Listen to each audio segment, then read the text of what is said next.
Hi friends, రైతులకు నమస్కారం. మీరు చూస్తున్న వెరైటీ వచ్చి గ్రేప్ మ్యాంగో. గతంలో కూడా మనం 2 వీడియోలు పెట్టడం జరిగిందండి. ఇది కూడా నాన్ సీజన్లో ఈ సెప్టెంబర్ 10వ తారీఖుకి ఒకసారి కాయలు వచ్చినాయండి.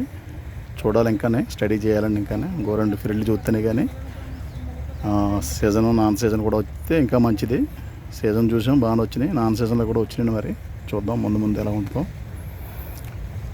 ఇవి కూడా సరదాగా ఫామ్ హౌస్లో పెంచుకోవడానికి, ఇలా పార్క్లో కుండీల్లో పెంచుకోవడానికి బాగుంటుంది. ఇది గ్రేప్ మ్యాంగో అంటారు దీన్ని.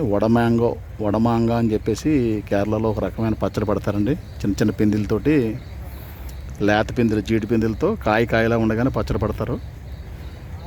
దానికి చాలా బాగుంటుందండి. ఇది చూద్దాం ఎలా ఉంటుందో రాబోయే రోజుల్లో. ఈసారి ఈ కాయల కోసి మేము పచ్చడి పట్టిస్తాం. ఇదిగోండి మా దగ్గర ఈ రకంగా వచ్చింది కాపు. ఇదంతా కూడా కుండీలో కాసినాయండి. ఇది బాగుంది, సరదాగా పెంచుకోవచ్చండి. చిన్న చిన్న కాయలు చూడడానికి అందంగా ఉంటాయి. ఇది గుత్తులతో కోసి గుత్తుపలంగా కమర్షియల్గా థాయిలాండ్లో అయితే సేల్ చేస్తున్నారండి. ఏ గుత్తుగా గుత్తు అలా ఆకులతో కట్ చేస్తారు. కట్ చేసి అలాగే మార్కెట్కి తెస్తారనమాట అండి. గుత్తుల పలంగా తెచ్చి ట్రైల్లో పెట్టుకొచ్చండి, అక్కడ సేల్ చేస్తుంటారు.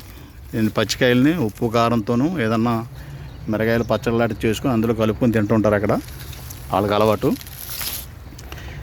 ఇది మనకి ఇక్కడ ఈ వడమాంగ పచ్చడికి బాగుండొచ్చని నా అభిప్రాయం. అలాగే కాయలు లేని రోజుల్లో వస్తున్నాయి కాబట్టి చిన్న కాయనే కానీ బాగుంటుంది. ఎప్పుడు కాసినా గుర్తు కాస్తుందండి. 5-6 కాయల నుంచి 10 కాయల దాకా ఉంటుంది గుర్తుకి. బాగుందండి ఇది కూడా.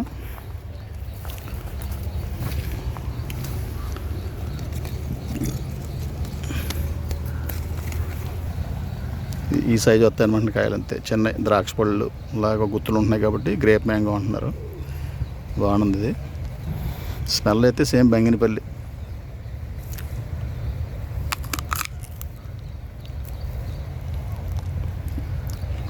సేమ్ బంగినపల్లి ఉందండి.